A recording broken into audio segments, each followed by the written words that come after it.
Next is our team DDU from New Delhi, mentored by Dr. J.S. Bhalla sir, and Dr. Vidush Ratan is going to represent the team. The other mentee is Dr. Sushanki Chauhan.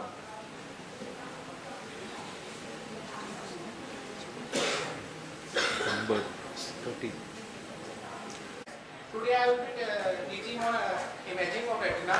Retina loves to be imaged. Hope is a girl. It is a girl. So principle of FFA: fluorescein dye absorbs blue light and emits green light. Barrier filter blocks blue light reflected from the fundus. Can you just speak closer to the mic? Excuse me, doctor. Just speak because we can't hear what you say. Informed consent has to be always taken before starting the procedure.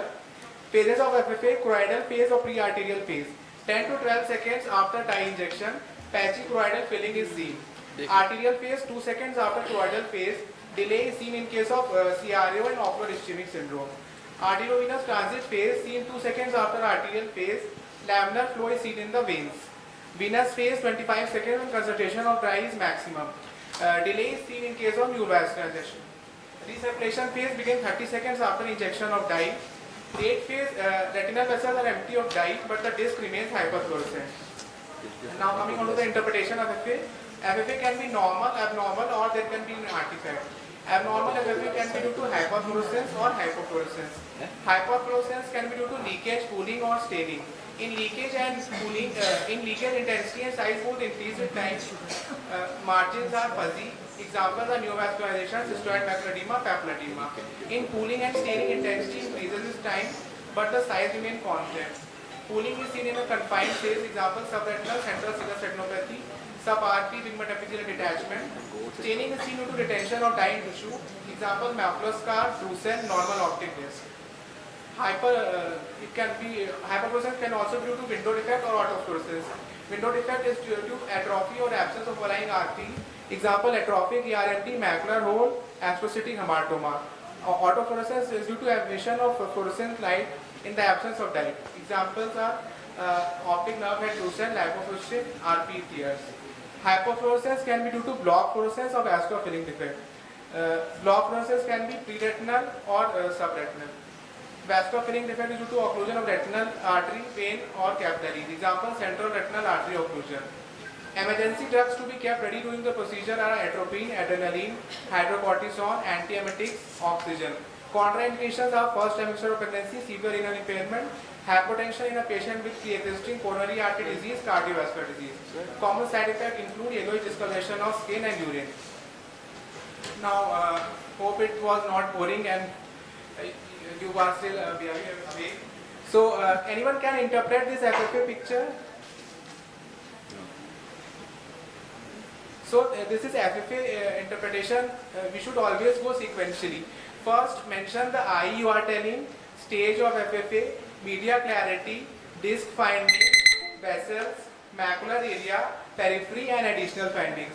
If you tell in this sequence, you will always get marks in Viva, even if your diagnosis is wrong. So this is FFA picture which I told here is FFA of left eye.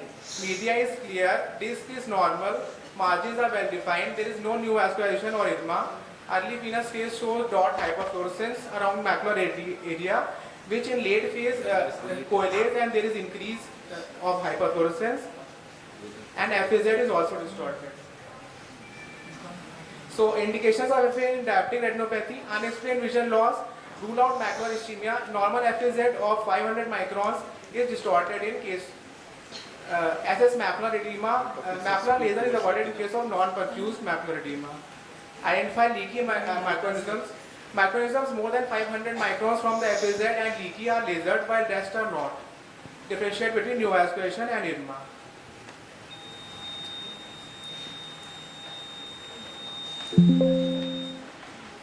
One comment is that only in the last 1 minute he came alive when he started talking about the tips for how to pass the exams. Yeah, it's a good presentation, very good images. But could you tell us, in this era of OCT angiography, how frequently are you really doing fluorescein, and what is the only remaining indications nowadays for fluorescein? Like new vessels on the disc or posterior pole, we can see with OCT angio. Similarly, hypoperfusion, macular ischemia, FAZ distortions, this we can see with OCT angio. So what is the only remaining indications for FFA nowadays that you are doing? One or two, give me two or two. Like capillary non-perfusion areas we can see and laser them. That can be done with OCT angio. Can you tell me one or two things where FFA scores over OCT angio, where you have to do it even now? One is CSR, because OCT angio will not show you the leakage. So for CSR you need to identify where is the leakage, OCT angio will not show. Second is in a diabetic or any other macular edema where you want to do laser, the leakage pattern which you showed as the last slide, that will not be picked up by OCT angio. So to be able to do laser, you need the leakage pattern which comes only from FFA. So these are the two indications. Conditions like impending CRU, we can do it. How will it help you? And how? Delayed filling is So what will you do? Too many things will cause delayed filling. You don't know whether it is impending CRVO. It could be ocular ischemia syndrome, carotid occlusion. It could be many things. So